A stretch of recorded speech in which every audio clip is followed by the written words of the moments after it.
Congressional Republicans yesterday unveiled a budget that would dramatically curb spending on a host of social welfare programs, including the federal government's Supplemental Nutrition Assistance Program, or SNAP, better known as food stamps. The president's budget, released earlier this year, also included deep cuts to the program. To see how those proposals might play out, NewsHour special correspondent Kat Wise recently traveled to Arkansas, a state that voted heavily for Mr. Trump. This report is part of Chasing the Dream, our ongoing series on poverty and opportunity in America. In the small town of Thornton, Arkansas, Joni Casey fires up her truck twice a month and drives to a Walmart about 30 miles away to stock up on fruits, vegetables, meat, milk, and other products donated by the company. This box and this bag of meat. When she returns to the local food pantry her family has run since the 1950s, some 200 residents are waiting, and a desperate rush begins. We get paid every 2 weeks, and by the end of the week, it's like the cupboards are bare and we're ramen noodling. And I got 2 kids at the house and stuff just hungry that I have to feed.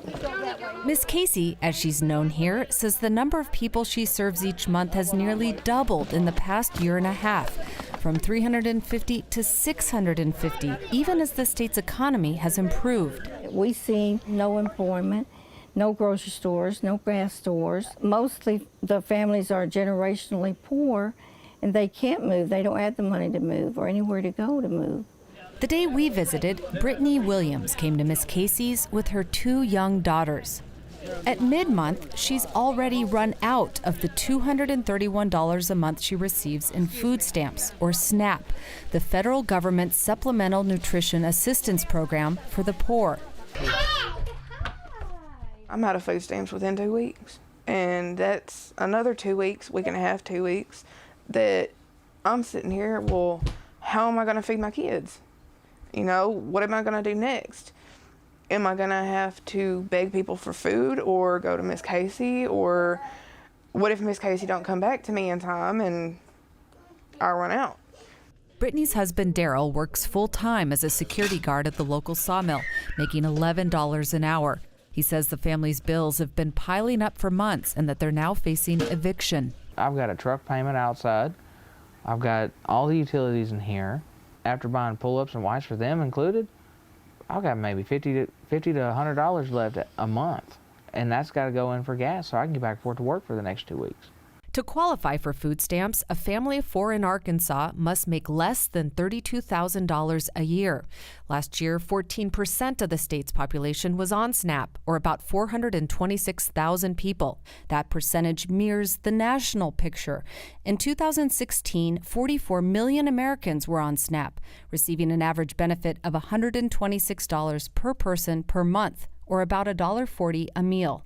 For years, the program has been in the crosshairs of conservative lawmakers who say the government simply can't sustain a federal program that last year cost $71 billion, up from $33 billion in 2007, before the recession. Instead of lifting people out of poverty, many of our welfare programs are actually trapping people in poverty. Bruce Westerman is the Republican U.S. representative of the 4th District in Arkansas, which includes Thornton. We have got to do something to get the debt under control.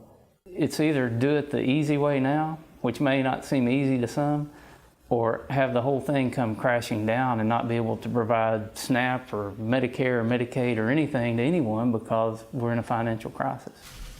Mick Mulvaney is the Trump administration's director of the Office of Management and Budget.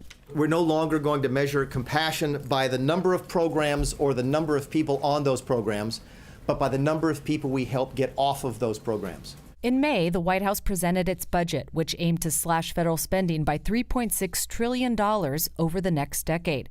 If Congress were to pass that budget, SNAP would lose $193 billion, around a quarter of its funding. The plan calls for tightening standards on who qualifies for the program, and for the first time, the budget shifts a large chunk of the cost to states, starting with 10% in 2020 and rising to 25% in 2023. For Arkansas, that would mean $144 million added to its state budget each year. I don't see where we would make up that $144 million. You don't think the state can make that up? I don't think the state can make that up. Kathy Webb is a former state Democratic representative who now runs the Arkansas Hunger Relief Alliance, a nonprofit organization connecting and advocating for the state's food banks. She says private charities could not fill the gap. We cannot make up the difference. And all of the Charitable Food Network put together is about a 20th of what the federal safety net is. Webb also worries about the effect a SNAP cut would have on grocery stores in poor communities. It takes everything to make it. There is no slack. Randy Lindsay and his wife Janice run the Bottom Dollar store in Bearden, near Thornton. It's one of the few stores in the area selling fresh produce and meat, as well as household items, flowers, and more. Lindsay, a Trump supporter, says in a tough economy, every little bit helps. If I lost 25% of SNAP, for me, it would mean cutting 10 to 15 hours a week or roughly 40 hours a month off payroll. So your employees would be impacted? Yeah, it would impact employees. That's a pretty good chunk to lose. There's not much gravy in this operation. I mean, if we make less money, something has to be cut. Conservatives often point out that SNAP expanded considerably under Presidents George W. Bush and Barack Obama, and they are correct. The rise was particularly acute during the recession of 2008, when millions lost work and joined SNAP's rolls. Benefits were also increased as part of the Stimulus Act, the 2009 law that pumped billions in federal spending into communities across the country. Yet since late 2012, both spending and the number of people on SNAP have fallen, and the nonpartisan Congressional Budget Office estimates that if no changes were made, the share of the population on SNAP would return to pre-recession levels by 2027. Still, SNAP remains historically high, as more working families like the Williams and seniors like 63-year-old James Jackson earn less, thus qualifying for the benefit. Anybody, anyone at any time can be affected by poverty. Nearly 25% of all seniors in Arkansas face the threat of hunger. That leads the nation, according to a recent report. Jackson, a trained chef and a professional painter, has struggled to find work since his truck broke down. He now lives in subsidized housing in Little Rock and receives $172 a month in food stamps. He voted for President Trump, but urges him not to make these cuts. Give me a chance to get off the very program that you're trying to cut.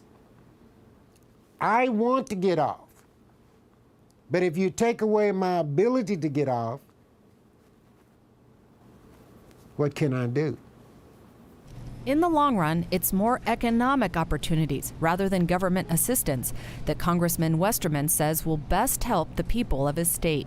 It's a shame that we have to have a program that large in this country. We need to provide more opportunities for people that are good paying jobs, and not just jobs, but careers where they can build homes and communities. Back in Thornton, after the rush has passed, Joni Casey listens to the desperate plea of a woman who couldn't get there today. I am a grandmother of 4. I live alone. Please help me. It's the people that don't come in. It's the people that live 30 miles outside of this little food bank and that I don't know about or that I can't reach. It's those people that keep me awake at night. Those children that I know that are out of school that aren't getting a breakfast and a lunch. Some hungry families may not be able to get to her, but Miss Casey spends the rest of her day making home deliveries. For the PBS NewsHour, I'm Kat Wise in Thornton, Arkansas.